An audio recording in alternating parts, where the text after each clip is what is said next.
Imagine a world where one mistake can cost you everything, where the digital mob rules and the consequences of a single misstep can haunt you for years to come. What if we told you that this world already exists? Welcome to the dark side of cancel culture, a phenomenon that has torn apart lives, silenced voices, and divided a generation. Can this destructive force be stopped, or is it too late for redemption? Cancel culture has been ingrained in our society for years, and its roots run deeper than you might think. Its impact is undeniable, with people losing their jobs, relationships, and reputations in the blink of an eye. So, how did we get here? Let's start by looking at the origins of cancel culture.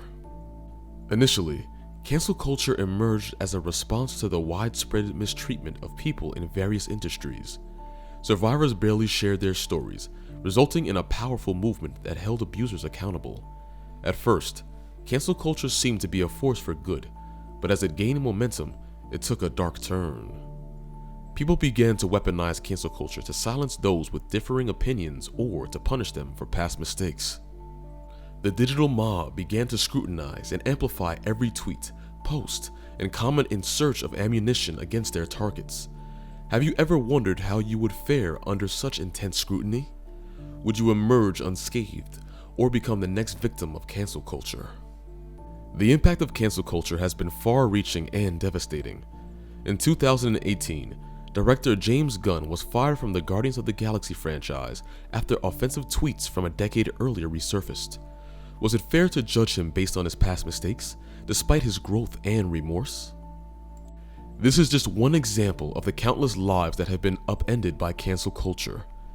Cancel culture does not just affect high-profile individuals.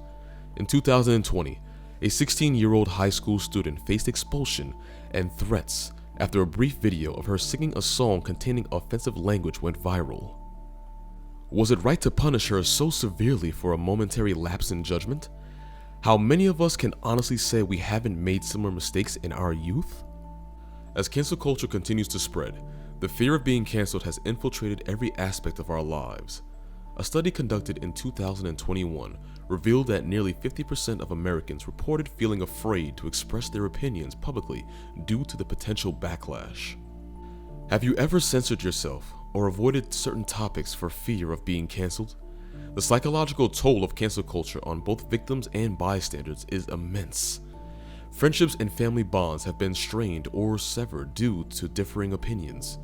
In an age where digital connections are abundant, true connections have become increasingly rare, as cancel culture breeds mistrust and fear.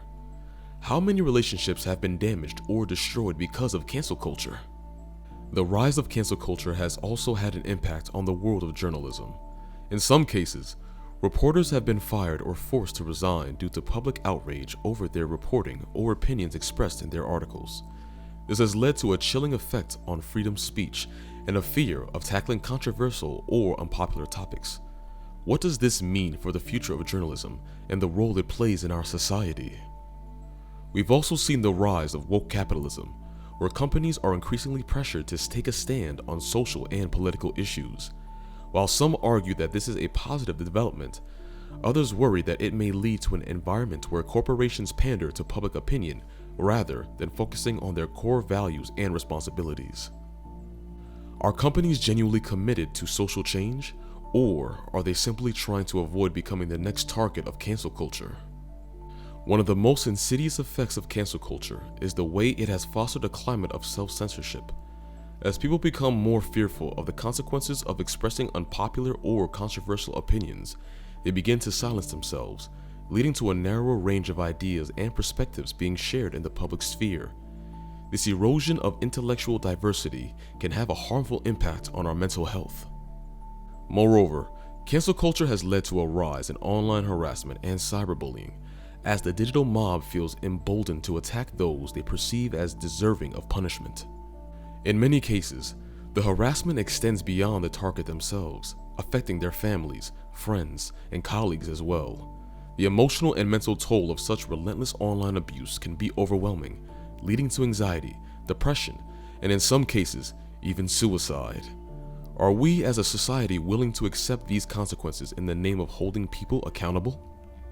Cancel culture also presents a challenge to the concept of redemption and personal growth. When someone is canceled, they are often permanently branded as toxic, with no opportunity to learn from their mistakes, apologize, or make amends. This unforgiving attitude can prevent people from acknowledging their faults and taking steps towards self-improvement, ultimately perpetuating a cycle of division and hostility. Is it possible for us to embrace a more forgiving approach that allows for growth and change?